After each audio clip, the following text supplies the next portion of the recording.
Olá, querido IBBP, é um prazer nós estarmos mais uma vez aqui juntos para estudarmos a Bíblia, para estudarmos a Palavra de Deus, para sermos norteados pelo seu Espírito Santo. E espero que você esteja gostando de todo esse conteúdo que está sendo trazido para você já há 5 semanas, com o tema A Missão Não Para. O nosso desejo é entender que a missão de Deus no mundo, aquilo que Ele está fazendo no mundo, não para enquanto nós estamos vivendo esse momento de pandemia. Estamos estudando a partir com um livro Abraçando o Mundo, Teologia de Implantação de Igrejas Relevantes para a Sociedade. É o livro que está nos norteando e é claro que o livro que é a base para todo esse estudo é a Palavra de Deus, é a Bíblia, como eu já disse, nesse tempo de estudo. Nós já tivemos 5 lições até aqui, nós falamos sobre a Missio Dei, que é a missão de Deus, a Missio Ecclesia, que é a missão da igreja, e começamos a trabalhar 4 aspectos dessa missão que a igreja tem quando ela está com o bastão na mão, está cumprindo essa missão, está revelando ao mundo aquilo que Deus tem através da sua missão. Falamos sobre a martiria, que é o testemunho que nós precisamos dar. Falamos sobre a koinonia na semana passada, que é a comunhão. Falamos sobre o serviço, que é a diaconia também. E hoje nós vamos trazer o último aspecto que a igreja tem em mãos para apresentar ao mundo, para apresentar a missão de Deus, que é a liturgia, que é a adoração. Como através da adoração a igreja manifesta a missão de Deus, ela cumpre a missão de Deus. Para nós começarmos a conversar sobre essa Missio Dei, a missão de Deus através da adoração, mais uma vez quero deixar para o irmão o entendimento que toda missão acontece para a glória de Deus. Tenho falado isso em todos os vídeos. A missão acontece porque Deus quer ser adorado. Ele quer se revelar ao homem. Ele quer que o homem perceba o seu amor, a sua graça e o adore, tenha um relacionamento, comunhão, esteja com ele num relacionamento profundo, num relacionamento de amor. Então a igreja de Jesus, ela foi criada para o louvor da glória de Deus. E a gente vai ver isso em Efésios, no capítulo 1, quando Paulo vai falar à igreja de Éfeso o seguinte, a partir do versículo 3. Bendito seja o Deus e Pai do nosso Senhor Jesus Cristo, o qual nos abençoou, então ele derramou a sua bênção com todas as bênçãos espirituais nas regiões celestes em Cristo Jesus. Como também ele nos elegeu nele antes da fundação do mundo, para sermos santos e irrepreensíveis. Então, antes da fundação do mundo, Deus já tinha para si um povo escolhido, ele já tinha para si um povo a quem ele convoca para celebrá-lo, para adorá-lo, para ser um povo santo, um povo irrepreensível. E aí Paulo continua falando, diante dele em amor, e nos predestinou para sermos filhos por adoção por Jesus Cristo. Então, em Jesus Cristo, nós, criação de Deus, nos tornamos filhos de Deus. Deus nos traz para perto, Deus nos traz para sermos seus filhos, exercendo a função de pai. Ele deseja cuidar dos seus filhos. E aí Paulo continua dizendo, para si mesmo, segundo o beneplácito da sua vontade, para o louvor da glória da sua graça, a qual deu gratuitamente no amado. Então, em Cristo Jesus, nós podemos chegar diante de Deus e, para louvor e glória da sua graça, celebrá-lo, amá-lo, termos um relacionamento de intimidade com ele. Deus permite isso através da condição de nos achegarmos diante dele por Cristo Jesus, por intermédio de Cristo Jesus. John Piper, que é um pastor, ele diz o seguinte, a missão não é o objetivo final da missão. Então, a missão não é simplesmente, ela não tem um fim em si mesma. Ele vai dizer, a adoração é. A missão existe porque não há adoração. A adoração é o objetivo final e não a missão, porque o fim de tudo se trata de Deus e não das pessoas. Então, o resultado da missão é um povo que adora a Deus, um povo que celebra a Deus. A missão não termina só por se cumprir, mas a missão termina porque há um povo a ser reunido para celebrar a Deus, para adorar a Deus, para viver em intimidade com Deus. John Stott, grande teólogo, ele vai dar uma definição a respeito da adoração que se encontra no Salmo 105. E ele vai dizer que essa é uma das melhores definições a respeito do que é adoração. E vamos ler então a partir do verso 1. Diz assim, rendei graças ao Senhor, invocai o seu nome, fazei conhecidos entre todos os povos os seus feitos. Então a missão é fazer que em todos os povos seja reconhecido o Senhor como grande Deus, benfeitor, que derrama bênçãos, que faz todas as coisas. E no verso 2, então, o salmista diz: cantai-lhe salmos, narrai todas as suas maravilhas, dizei sobre o que Deus fez. E no verso 3 ele diz: gloriai-vos no seu santo nome, deem glória ao Senhor pelo seu santo nome, gloriai-vos no seu santo nome, alegre-se o coração dos que buscam a Deus. Então, daqueles que reconhecem o Senhor, há alegria nos seus corações. E ele continua dizendo no verso 4: buscai o Senhor e o seu poder, buscai perpetuamente a sua presença. Então a missão se desenvolve quando a igreja espalha a oportunidade de outras pessoas virem celebrarem na presença do Senhor. E ele fala no verso 5: lembrai-vos das maravilhas que ele fez, dos seus prodígios, dos seus juízos, dos seus lábios. Vós, descendentes de Abraão, seu servo, vós, filhos de Jacó, seus escolhidos. Ele é o Senhor nosso Deus. Então John Stott vai dizer: olha, Deus reúne a sua igreja para dar-lhe glória, para gloriar-se, esse povo redimido e escolhido, gloriar-se no nome do Senhor. O que significa gloriar? Gloriar é dar fama, é ter a celebridade, renome, reputação, honra, magnificência, brilho, esplendor, prestígio, a satisfação. Então, quando John Stott apresenta esse conceito de adoração, ele diz: olha, tenham satisfação no nome do Senhor, no grande nome do Senhor, no renome do nome do Senhor, na honra que esse nome tem. Jeremias 9, de 23, versos 23 e 24 diz: assim diz o Senhor, não se glorie o sábio na sua sabedoria, nem se glorie o forte na sua força. Não se glorie o rico nas riquezas, mas o que se gloriar, glorie-se nisso. Então busque a fama disso, busque o renome disso, a satisfação nisso. Em me entender e me conhecer que eu sou o Senhor, que faço beneficência, juízo e justiça na terra, porque dessas coisas me agrado, diz o Senhor. Então o nosso desejo de satisfação, de dar honra, de se orgulhar, de ver o brilho, o esplendor, precisa ser do nome do Senhor, de nos gloriarmos em quem Deus é, naquilo que Ele é para nós e naquilo que Ele faz em nós. Romanos 5, 2 a 5 diz o seguinte: por meio de quem obtivemos acesso pela fé a esta graça na qual agora estamos firmes e nos gloriamos na esperança da glória de Deus. Então nós nos gloriamos na glória do Senhor, na esperança que nós temos, na fama do nome de Deus, no poder do nome de Deus, na superioridade no nome de Deus, na satisfação plena que nós temos no nome de Deus. E aí ele continua dizendo à igreja em Roma: não só isso, mas também nós nos gloriamos nas tribulações, porque sabemos que a tribulação produz perseverança, a perseverança um caráter aprovado, o caráter aprovado esperança.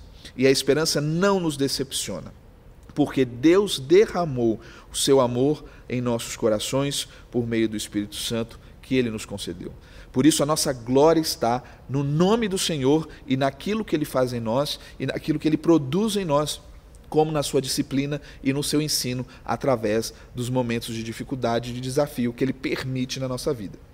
Nós vamos ver isso muito claro em Jó, quando ele passa por tantos problemas, tantas dificuldades, e no final ele diz: olha, antes eu conheci o Senhor de ouvir falar, mas agora eu posso ver quem é o Senhor. Agora eu sei quem é o Senhor, eu posso me gloriar no seu nome, porque Ele faz grandes coisas, coisas muito além do que eu poderia imaginar, que é o que o Novo Testamento vai retificar a respeito da vontade de Deus e do propósito de Deus para nossas vidas. Por isso nós nos gloriamos no nome do Senhor. Adorar, então, é gloriar-se no santo nome de Deus. O nome de Deus é o seu caráter revelado.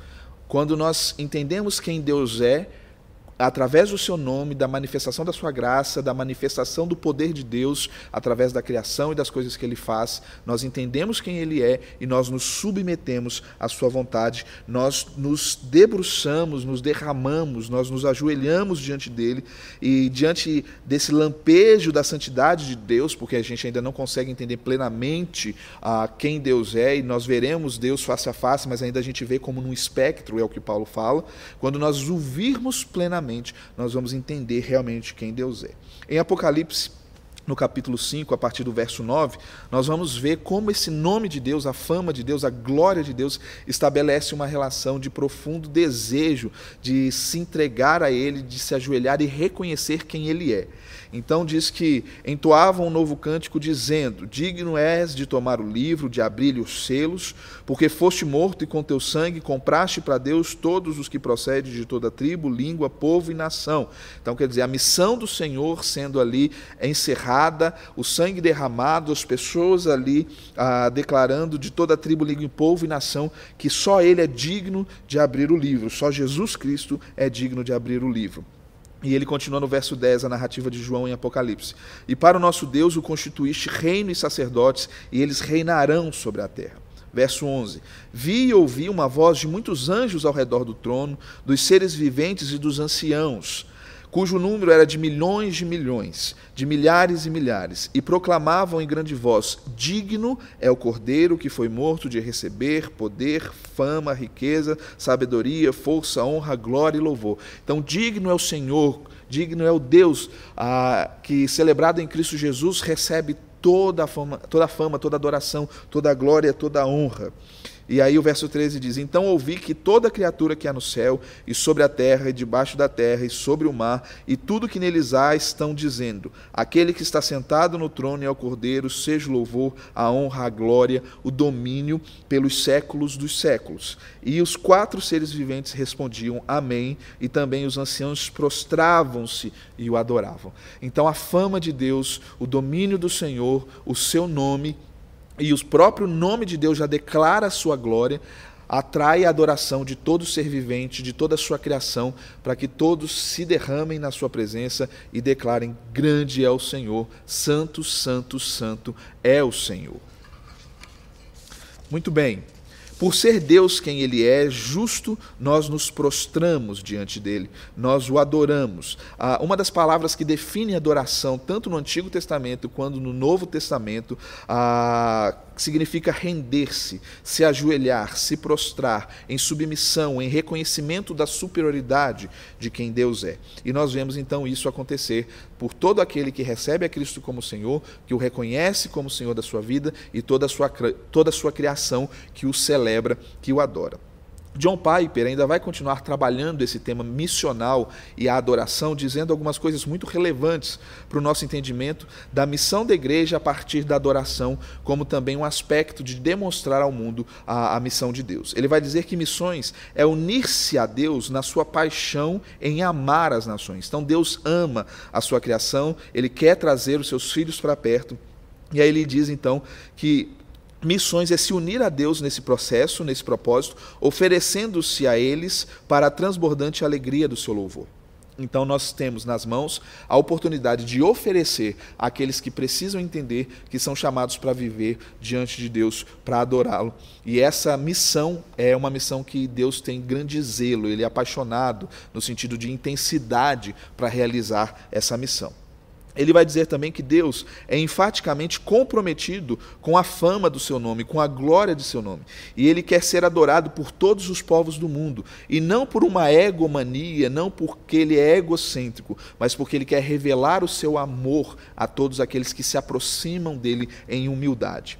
O Salmo 96:3 vai dizer: anuncie entre as nações a sua glória. Então diga para as nações quem é esse Deus, o glorioso Deus que criou todas as coisas. E ele continua dizendo no Salmo: entre todos os povos anunciem as suas maravilhas, anuncie quem Deus é. Por isso a missão não termina na missão, a missão termina em adoração. A missão vai desde onde nós estamos aos confins da terra, para que todos tenham a oportunidade de saber as maravilhas de Deus. Isaías 12:4 diz: tornai manifestos os seus feitos entre os povos, cantai quão excelso é o seu nome. Então a igreja tem nas mãos o bastão para anunciar, através da Missio Dei, da missão de Deus de resgatar o seu povo, que os manifestos feitos do Senhor são coisas maravilhosas, declarar para toda a humanidade que existe um Deus que, revelado em Cristo Jesus, salva o pecador. Ele continua dizendo ainda em Romanos 15, 9, que Deus enviou Jesus em sua missão para que os gentios glorifiquem a Deus pela sua misericórdia. Então, quando Deus chama todos a adorá-lo, ele demonstra a sua misericórdia, ele demonstra a sua graça, permitindo que mesmo que o pecado abunde no nosso coração, superabunda a graça dele, e assim nós podemos nos chegar perto dele. Podemos mais uma vez adentrar o santo lugar e ter relacionamento em profundidade com ele. John Piper ainda vai dizer: portanto, a adoração é o objetivo, é o combustível de missões. Nós realizamos missões por causa da falta de adoração.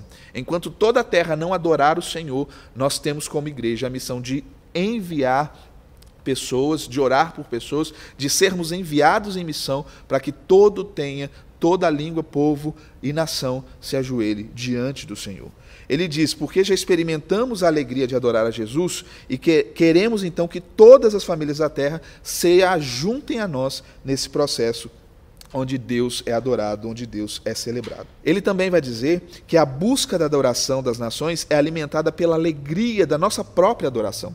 Uma igreja vibrante que celebra um Deus, que adora a Deus, que tem no seu coração o desejo de engrandecer ao Senhor, ela tem no seu coração também o desejo de trazer outros para que reconheçam o Senhor como Deus e celebrem a esse Deus também. Então a gente só recomenda aquilo que a gente ama. E se a gente ama Jesus, se a gente está entregue nas mãos do Senhor, nós vamos também chamar outros para viverem o que nós vivemos, vamos convidar outros através da nossa própria vida, da nossa própria história, para que celebrem a Deus também em conjunto com a igreja de Jesus.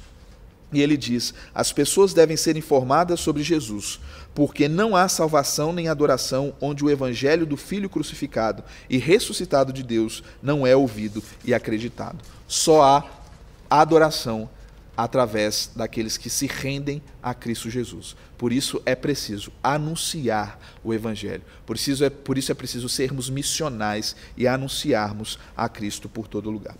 Por isso, queridos, a missão da igreja levanta adoradores em toda a terra através da sua vida de adoração. A igreja é chamada, então, para glorificar a Deus. Ela é esse reino sacerdotal que conduz as pessoas a Deus. Nós vemos isso lá em Pedro, quando ele diz que nós somos a raça eleita, o sacerdócio real, a nação santa, o povo exclusivo do Senhor, para proclamar as virtudes dele, daquele que nos chamou das trevas para a sua maravilhosa luz. Então nós temos essa função de sacerdotes diante desse mundo, para proclamarmos as grandezas de Deus, para anunciarmos que é o tempo da salvação do Senhor, para anunciarmos que há um Deus que quer ser glorificado e que é exaltado em toda a terra desde todo o tempo. Amém? Então a igreja de Jesus, ela é uma igreja que honra e celebra a Deus. E aí nós vamos... A igreja de Jesus, então, é essa igreja que ama e celebra a Deus. E através da sua liturgia, ela entende essa incumbência que ela tem. Então, a palavra grega para liturgia, liturgeo, designa o ministério sagrado dos sacerdotes no Antigo Testamento, o serviço do povo de adoração, a liturgia que o povo exercia para adoração comum, esse serviço sacerdotal, essa assistência à vida da igreja, para que a igreja glorifique a Deus e reconheça o Deus a quem ela serve. Então, esse modelo litúrgico converge em Cristo Jesus, na sua invocação, na confissão, no louvor, na edificação, na dedicação. Então a igreja, como embaixadora de Cristo, ela se entrega a Cristo Jesus em louvor, em honra, num serviço, através da liturgia, declarando às nações e àqueles que testemunham a sua vida, a sua volta, que o Senhor é Deus e que Ele é Senhor da sua igreja. No serviço, então, de adoração, a igreja proclama Cristo e convida outros também para servi-lo através da adoração, através dessa liturgia, desse serviço que ela presta, declarando a grandeza do Senhor, declarando esse serviço de adoração, esse serviço litúrgico que celebra Cristo, essa adoração comunitária que engrandece o Rei, o cabeça da igreja.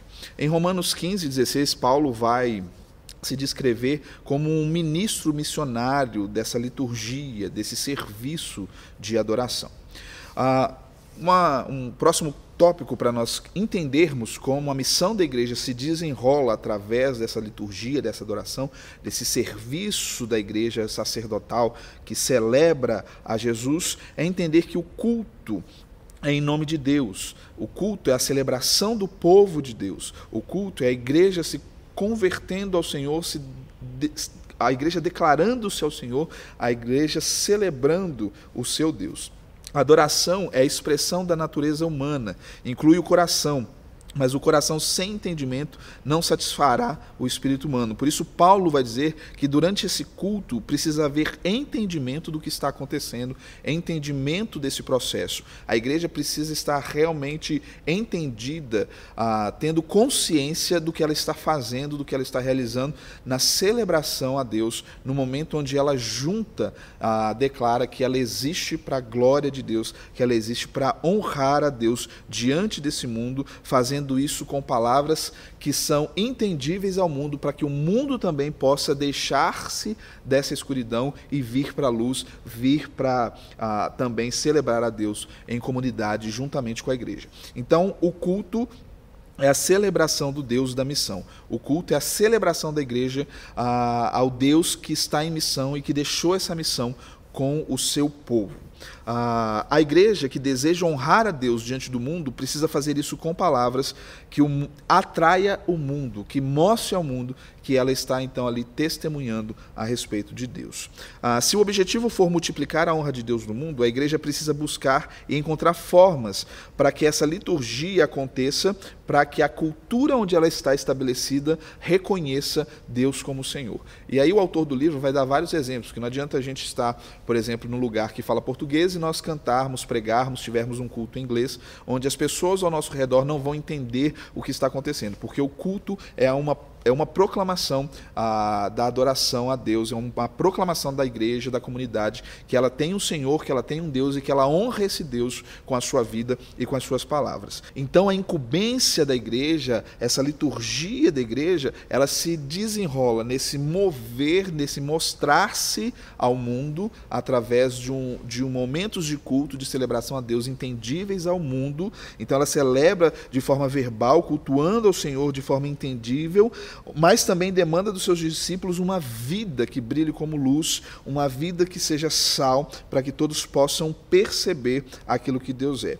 Celso Osborne, ele comenta isso com a seguinte afirmação: a adoração significa que toda a nossa vida deve ser compreendida como um culto. Então a igreja se revela através dos seus indivíduos, através de cada um que faz parte da comunidade, celebrando-se a Deus, adorando ao Senhor, e toda a nossa vida, toda a vida dessas pessoas que fazem parte dessa comunidade também é compreendida como culto. Então, a dimensão do culto é a dimensão da comunidade, mas é também a dimensão do indivíduo. Então, o culto, a celebração do Deus da missão, acontece quando a igreja junta celebra o Senhor, mas também acontece quando a vida do adorador é revelada e é demonstrada onde ele está plantado, na sua família, nas pessoas que ele conhece, onde ele está estudando. Então, onde ele está, se revela também a adoração, essa missão de Deus também, esse aspecto através da liturgia é revelada quando o adorador vive uma vida de culto a Deus. E aí ele vai dizer: cada momento da nossa vida torna-se assim um ato de serviço, de liturgia a Deus e da glorificação de Deus, buscando a satisfação de Deus e a fama de Deus. Então, a glória de Deus, o que nós já temos aqui conceituado para que os irmãos entendam. Então, nossa vida é um culto a Deus. Nós vivemos como um ato de culto a Deus e as pessoas olham para nós, veem que a nossa vida é esse ato de culto e isso se revela para elas como também um convite para que elas se tornem também adoradores, também vivam suas vidas em ato de culto e glória a Deus. Em Marcos 9, de 1 a 13, nós vamos ver a experiência de Jesus com Pedro, Tiago e João. Marcos 9, de 1 a 13, onde eles estão ali no monte e Jesus é transfigurado diante dele, o seu rosto resplandece como o sol, as suas vestes se tornam brancas como a luz, e Moisés e Elias aparecem falando com Jesus, e Pedro fala com Jesus, então: Senhor, que coisa maravilhosa é nós estarmos aqui, que coisa tremendo é ver quem é o Senhor. Ele reconhece a grandeza de Deus, ele glorifica Jesus por aquele momento, por aquele aquilo que ele estava reconhecendo, como ele percebia Jesus agora como realmente um Deus glorioso, como realmente a revelação do próprio Deus ali naquele momento. E ele fala assim, não, vamos fazer 3 tendas aqui, uma será a tua, outra vai ser para Moisés e a outra vai ser para Elias. E ainda quando ele falava, uma nuvem luminosa o envolveu e eles ficaram amedrontados, e uma voz disse, esse é meu filho amado, em quem me comprazo, a ele ouvi. E ouvindo isso, os discípulos caíram de bruços, tomados de grande medo, e aproximou-se Jesus deles e disse, olha, erguem-se, não temais. Então eles se levantaram seus olhos, a ninguém viram senão Jesus. E aí Jesus fala com eles, olha, não contem isso para ninguém, até que aconteça que o Filho do Homem ressuscite dos mortos. E aí os discípulos o interrogaram, disseram para Jesus, mas por que dizem, pois, os escribas ser necessário que Elias venha primeiro? E Jesus vai explicar que Elias já veio e eles não aceitaram, e agora o profeta maior, que era o próprio Jesus, se entregaria ali de uma vez por todas. E é interessante nós percebermos nesse texto que a igreja às vezes pode se acomodar, como Pedro queria ali construir tendas para que vivesse aquele momento glorioso de forma contínua. E às vezes nós ficamos nos nossos cultos, ficamos nos nossos momentos de adoração, Deus se manifesta de uma forma tremenda, mas Jesus sacode aqueles discípulos e fala assim, opa, levanta, acorda, não é para nós ficarmos apenas aqui. Há muitos outros que precisam reconhecer e ver a glória de Deus também. E assim nós, como igreja, precisamos também sair das quatro paredes, esse é um termo que se utiliza muito, né? Sairmos desse momento onde celebramos a Deus em comunidade e irmos em missão, celebrando cada um de nós, sendo culto ao Senhor com a nossa vida, para que outros possam ver isso e também venham celebrar a Deus conosco. Celebrar a Deus é proclamar que Cristo é o Senhor. Proclamação é querigma. Paulo vai dizer para Timóteo, olha, pregue a palavra, esteja preparado a tempo e fora de tempo, pregue essa mensagem, testemunhe, fale do amor de Jesus. A igreja tem esse bastão nas mãos, contar, revelar quem é Cristo, o único digno de ser adorado, que vai retornar em glória e que vai levar a sua igreja para passar a eternidade toda celebrando, desfrutando da sua presença, realmente num relacionamento agora sem pecado, sem nada que nos impeça de chegar diante dele em plena atitude de adoração, em plena atitude de louvor e graça diante dele. Por isso, querido, é importante que a gente entenda a missão que nós temos nas mãos, o bastão que está nas mãos da igreja, a Missio Dei que começou lá em Abraão, que repercutiu por toda a história do Antigo Testamento, toda a história do povo de Israel, que chega em Jesus Cristo, que é ali o servo maior e que nos ensina e nos impulsiona através do seu Santo Espírito, a igreja a viver essa missão. Então, o bastão está conosco, nós temos esses aspectos da qual nós podemos proclamar essa missão, que é através do serviço ao mundo, através do testemunho ao mundo, através da comunhão que nós temos uns com os outros, chamando outros a terem essa comunhão também conosco e com Cristo, e através da adoração. Quando nós vivemos uma vida de adoração, quando nós reconhecemos que precisamos dar glória ao Senhor, precisamos reconhecer a fama do nome de Jesus e espalhar essa fama, espalhar para todos a glória de Deus. Então, nós encerramos agora, nesse momento, nessa última lição, esse entendimento, que a missão não para. Mesmo em quarentena, mesmo vivenciando um mundo que está vivendo transformações enormes e que, com certeza, depois desse tempo, vai ter uma visão da existência muito diferente, precisamos entender que Deus está se movendo, que a missão dele continua e que nós estamos com o bastão na mão e que nós precisamos continuar a caminhar, continuar a vivenciar essa missão, a guerrear por essa missão, a testemunhar da missão, a servir a missão até que Cristo venha e nós então celebremos o fim da missão, porque um dia vai acabar a missão. Um dia a missão de proclamar seu evangelho para que todo pecador creia em Cristo Jesus e se converta, vai acabar e nós estaremos com o Senhor em adoração para sempre. Por isso nós terminamos essa última lição falando sobre a adoração, a liturgia, o ato de servir ao Senhor com a nossa vida, servir ao Senhor em adoração com tudo aquilo que nós somos e temos e que vem do próprio Deus. Que Deus abençoe a sua vida, que Deus abençoe você. Espero que tenha sido um tempo de bênção para você, todas essas lições da EBD Online. Espero que você realmente tenha consciência, tenha formado uma consciência missional na sua vida, uma consciência proclamadora do Evangelho e que possamos continuar caminhando para cumprir a missão que o Senhor tem. Que Deus te abençoe, que você realmente esteja comprometido com aquilo que Deus tem chamado a igreja a fazer, que é pregar o Evangelho de Jesus. Que Deus te abençoe, até a próxima oportunidade.